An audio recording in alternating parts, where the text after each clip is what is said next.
Devapur orient Adani cement company ఉద్యోగులు chairman Gautam Adani జన్మదినాన్ని పురస్కరించుకొని మంగళవారం రెడ్ క్రాస్ సొసైటీ సౌజన్యంతో మెగా రక్తదాన శిబిరాన్ని ఘనంగా నిర్వహించారు. ఈ సామాజిక సేవా కార్యక్రమంలో company unit head Anand Kulkarni కీలక పాత్ర పోషించారు. ఈ సందర్భంగా కులకర్ణి మాట్లాడుతూ గత సంవత్సరం కూడా మేము ఇలాంటి రక్తదాన శిబిరం నిర్వహించామని, అప్పుడు 406 యూనిట్ల రక్తాన్ని కంపెనీ ఉద్యోగులు డొనేట్ చేశారని అన్నారు.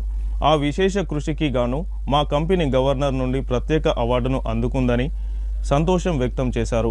ఈ సంవత్సరం కనీసం 500 యూనిట్లకు పైగా రక్తాన్ని సేకరించాలని లక్ష్యంగా పెట్టుకున్నామని ఆయన వెల్లడించారు. ముఖ్యంగా సికిల్ సెల్ మరియు తలసేమియా వంటి వ్యాధులతో బాధపడుతున్న రోగులకు ప్రతి నెల రక్తం చాలా అవసరం. వారి జీవితాలకు ఆసరగా నిలిచేందుకే మేము ఈ రక్తదాన కార్యక్రమాన్ని చేపట్టాం అని అన్నారు. ఒక యూనిట్ రక్తం ముగ్గురి ప్రాణాలను కాపాడగలదనే సందేశాన్ని ఆయన తెలియజేశారు. ఈ శిబిరాన్ని విజయవంతంగా నిర్వహించిన ఇండియన్ రెడ్ క్రాస్ సొసైటీకి అదానీ సిమెంట్ కంపెనీ తరపున ఆనంద్ కులకర్ణి ప్రత్యేక అభినందనలు తెలిపారు. ఈ కార్యక్రమంలో రెడ్ క్రాస్ సొసైటీ జిల్లా అధ్యక్షుడు భాస్కర్ రెడ్డి, జిల్లా కార్యదర్శి Chanduri Mahender, united Balagiridhar, plant HR head Anand Kulkarni, Tirupati తదితరులు పాల్గొన్నారు. नमस्कार। अदानी सीमेंट उद्योग की तरफ से आज हमारे चेयरमैन श्री गौतम अदानी जी के जन्मदिन के उपलक्ष्य में एक mega blood donation camp organise किया है Orient Cement Limited, Adani Cement Devapur. पिछले साल हमने इसी तरह का कैंप ऑर्गेनाइज किया था और करीबन 406 यूनिट ब्लड डोनेशन हुआ था, जिसके लिए गवर्नर की तरफ से हमको अवार्ड मिला है। इस साल भी हम लोग उम्मीद कर रहे हैं कि कम से कम 500 प्लस डोनेशन करके समाज के लिए, खास करके नॉर्थ तेलंगाना के लिए, जहां पे सिकल सेल थैलेसीमिया के पेशेंट्स हैं जिनको हर महीने में ब्लड ट्रांसफ्यूजन का जरूरत पड़ता है, उसके लिए हम लोग देंगे। 1 यूनिट ब्लड जो है 3 लोगों के काम में आता है। तो हमारी कंपनी की तरफ से हम इंडियन रेड क्रॉस सोसाइटी का धन्यवाद करते हैं कि जिन्होंने एक बहुत ही अच्छा कैंप ऑर्गेनाइज किया है और हमको ये मौका दिया है, जो रक्तदान सर्वश्रेष्ठ दान है, उसके लिए ऑर्गेनाइज करने के लिए मौका दिया है। धन्यवाद। గౌతమ్ అదానీ గారి జన్మదినాన్ని పురస్కరించుకొని ఈరోజు Adani orient cement company Devapur ద్వారా మెగా బ్లడ్ డొనేషన్ క్యాంప్ నిర్వహిస్తున్నాం.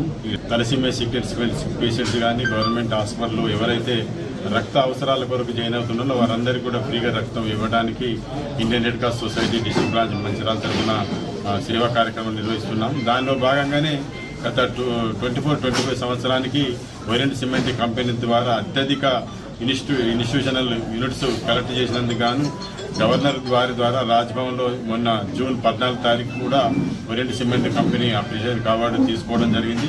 దానిలో భాగంగానే మరిన్ని సేవా కార్యక్రమాలు నిర్వహించాలనే కార్యక్రమం ఉద్దేశం కొద్ది ఈరోజు గౌతమ్ అదానీ బర్త్డే సందర్భంగా మెగా బ్లడ్ డొనేషన్ కార్యక్రమం నిర్వహించి సుమారు 600 పైచిలకు యూనిట్లు కలెక్ట్ చేసే విధంగా ఇక్కడ కార్యక్రమ నిర్వహణ జరుగుతూ ఉంది.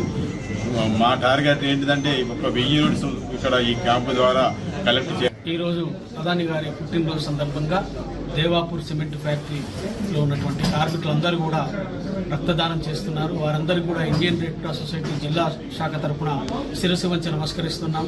ముఖ్యంగా 18 నుండి 60 సంవత్సరాల ప్రతి వ్యక్తి కూడా రక్తం ఇవ్వచ్చు. 12.5 హిమోగ్లోబిన్ కంపల్సరీ ఉండాలి. 50 కిలోల పై బరువు కంపల్సరీ ఉండాలి.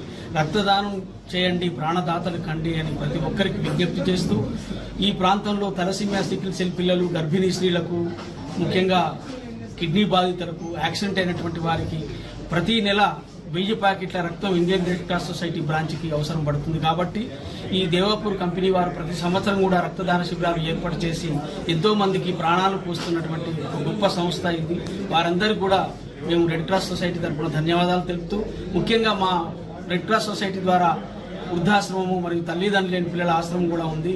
ఎవరైనా ఈ ప్రాంతంలో ఈ చుట్టుపక్కల ఉన్నటువంటి తల్లిదండ్రులు లేని పిల్లలు ఉంటే వారు ఫస్ట్ నుంచి 10th వరకు కూడా వారిని చదివిపించి వారికి ఫుడ్ కానీ, అకామిడేషన్ కానీ దాతల సహాయ సహకారంతో చేయడం జరుగుతుంది. అదేవిధంగా వృద్ధులు ఎవరైనా కొడుకులు కానీ బిడ్డలు కానీ లేని వాళ్ళు ఉంటే